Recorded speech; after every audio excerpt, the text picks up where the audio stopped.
Hello, we are back. Today we are going to see how AC signal works. In part 1 we have seen that the potential divider circuit can be used to lower the voltage so that ADC can read it. But now we are going to study about the AC voltages. So now we are designing a circuit. Many of my colleagues and students ask me that where this engineering mathematics is going to use, where we are using this.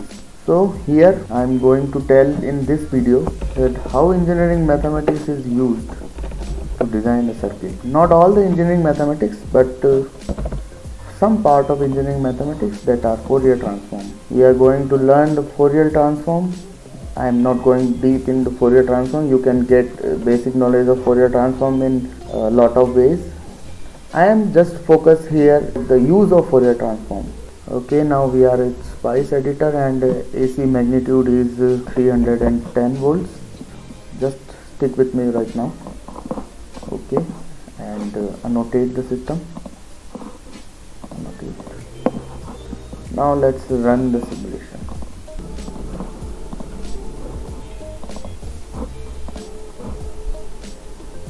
Sometimes simulations don't work. We have to find out what is the problem.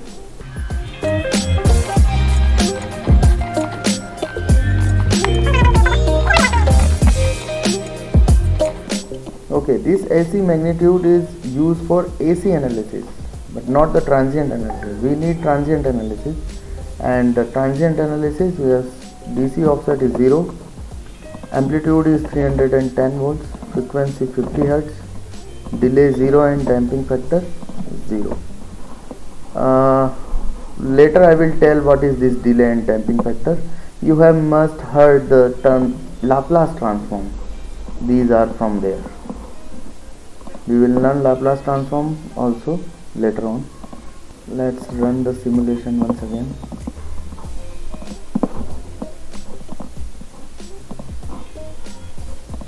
Okay, now as you can see in the screen that voltage is going up at 310 volts and down at minus 310 volts, and let's just resume it. At 50 Hz we have 20 milliseconds of cycle, so we just print to some cycles only. Here we have just close it to say 10 microseconds. Now we are getting a good AC wave. See here, the AC voltage is going above 310 volts and negative 310 volts. Now if we use our potential divider circuit, we are getting a problem because this voltage is going lower to the ground, and we don't want our voltage to be lower to the ground. So what we do, we just pass it through a half wave rectifier, and after the half wave rectifier we can have the voltage lower. So let's just put our old potential divider circuit and see what happened here.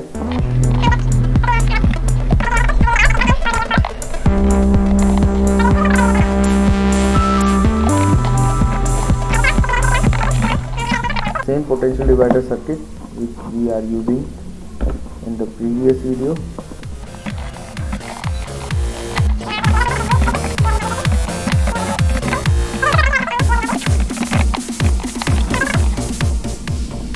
Now how the simulator will know that this is a diode?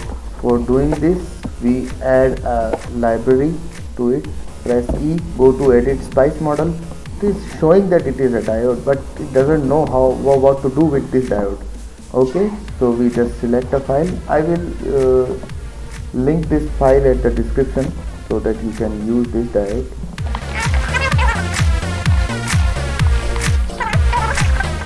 And we have this spice model is created by someone, and this spice model, that is model number D1N4007D is, and these are the parameters for this diode.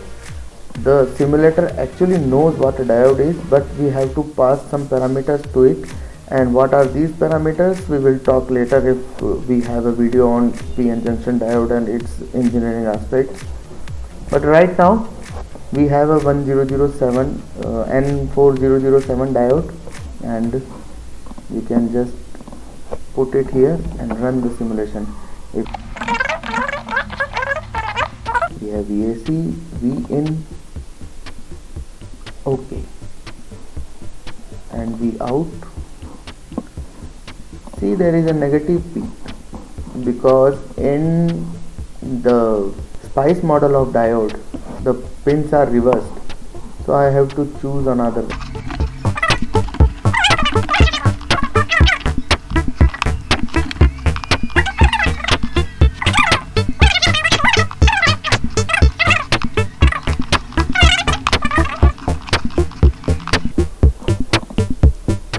Okay, now the diode is correct.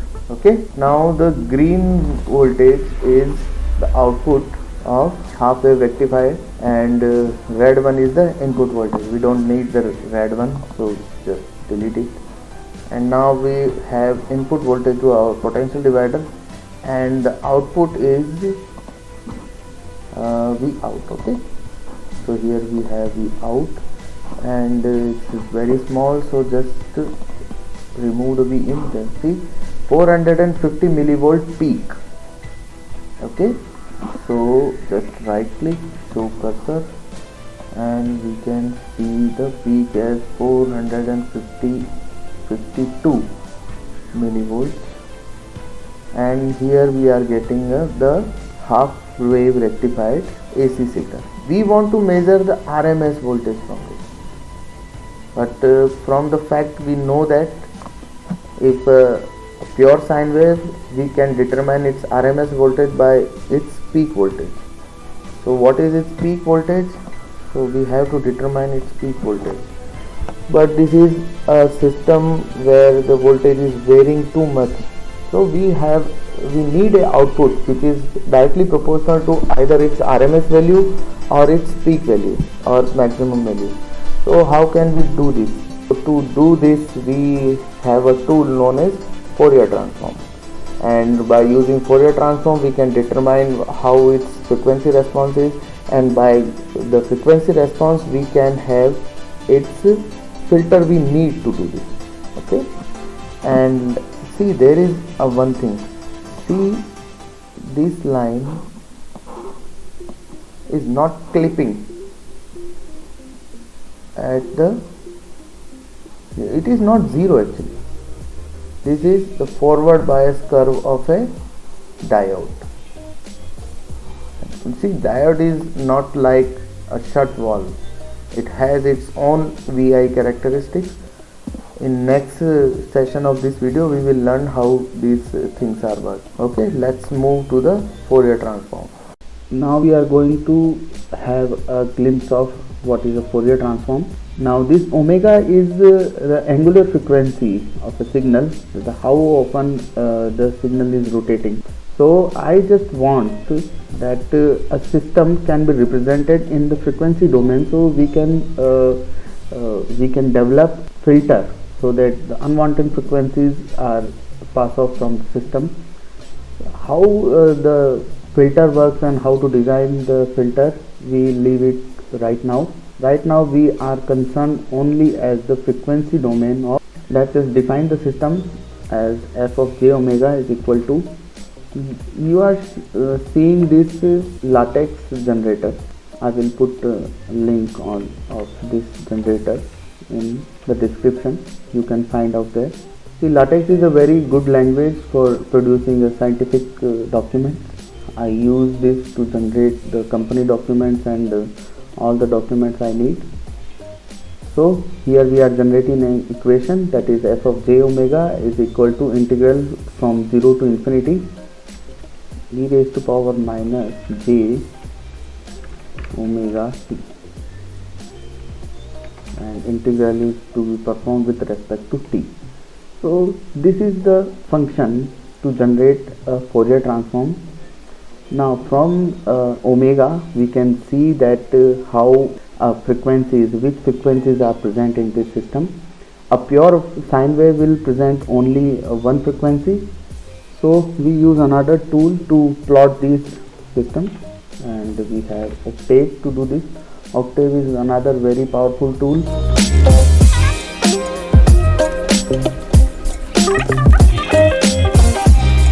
First we need time, and so time is equal to, see this equation is integrating from 0 to infinity, but we are limited some lesser time, so I just use time to be 0 to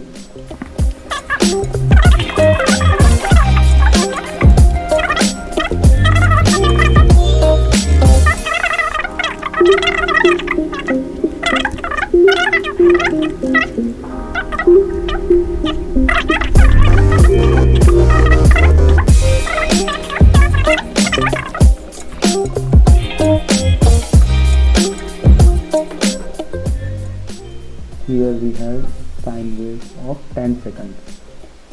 I think 10 seconds is very high, so just let's plot it for a say half second. Okay, so here we have half second, and this is our AC signal. We want to find out the Fourier transform of this signal, and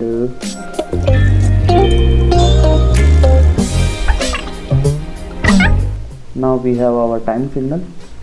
Now we calculate the Fourier transform. Okay, Octave can calculate Fourier transform directly, but for learner I am doing computation to calculate the Fourier transform. Okay, so here we have a Fourier transform.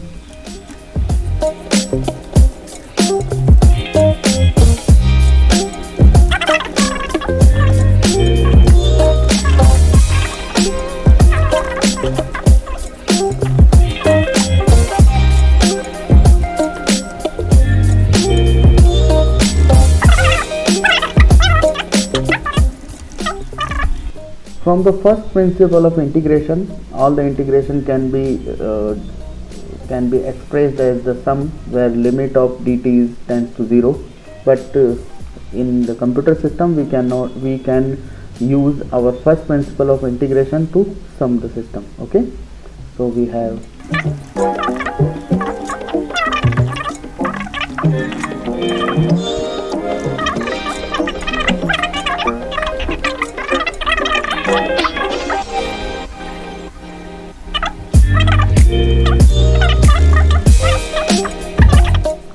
let's just print out this sum and see what happens.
There is another rendering going on in the background, that is why it is taking too much time.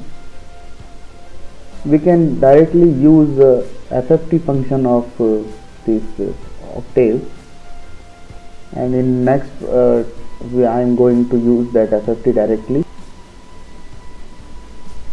See, this is what we get from the Fourier transform. Let's just use the FFT to determine the Fourier transform.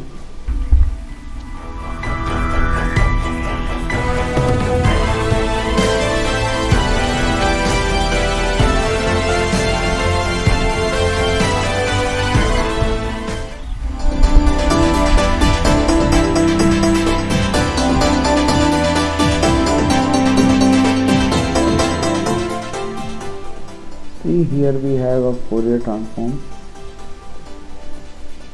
because we only had one frequency, so we are having a one spike.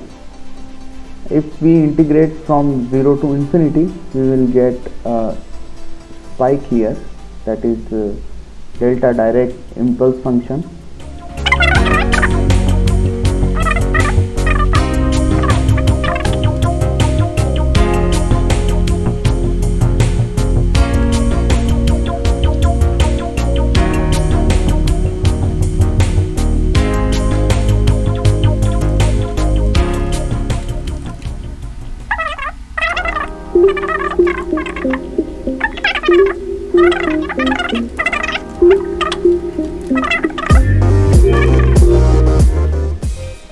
See, we have a 50 Hz signal here. We have a 50 Hz signal, 50 Hz spike is over there. So this is a 50 Hz signal. So pure sine wave consists of only one spike. So a pure sine wave is of 50 Hz signal. We can now let's just move to the half rectified wave. Now we are going to learn how to transmit the data from simulation and plot it into Octave. So here we have our data VAC, VIN, Vout, and we run the simulation here. Just go to file and save as CSV file. Just save this file whenever you want.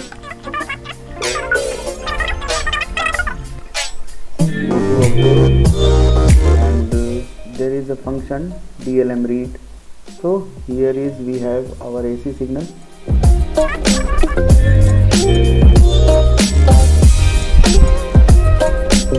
This is our AC signal. Now we need to have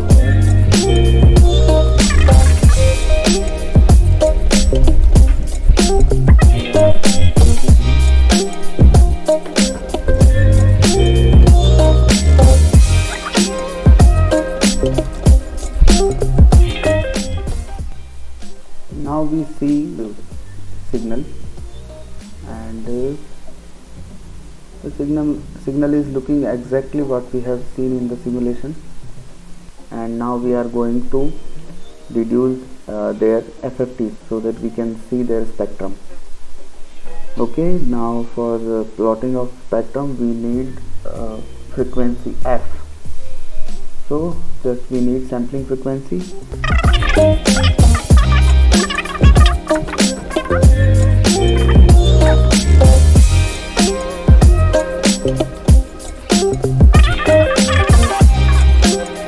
For some reason it is not working for 2 and 1. Now we get our sampling time now.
We have two spikes there, and this is of 50 Hz.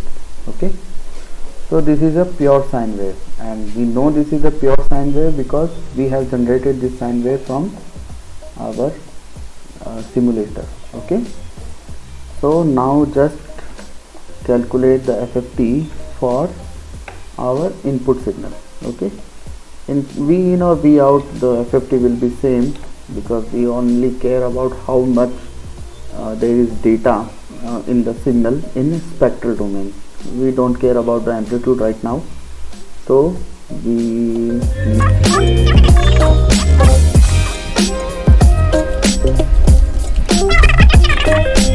and this is what we get. See,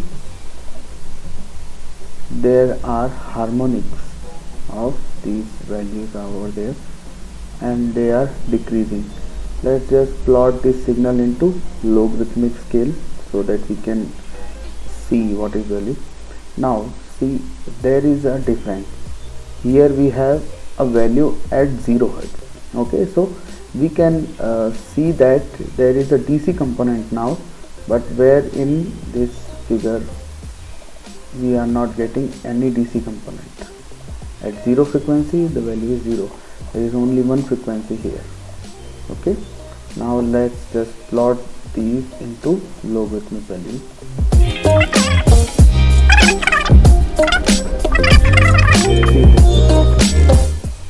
We have side by side. This is the AC sine wave. See, it has only one spike, and this is our spectral behavior of rectified wave, V out. See, there are infinite number of harmonics generated due to the diode is connected into the system.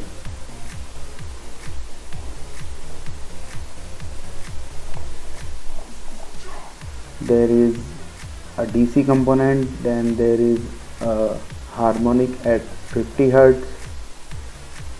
Next harmonic will be at 100 Hz. See, next harmonic will be at 150 Hz. These are 50 Hz apart from the system. Okay, and there are infinite number of harmonics are there, and this is actually the system we have generated, and these harmonics are generated due to the diode in series with the system. Now we have to minimize these harmonics because we want only the RMS value or the peak value of the AC to be measured, so we need a filter. We need a filter to be designed for this. Now let's design a filter.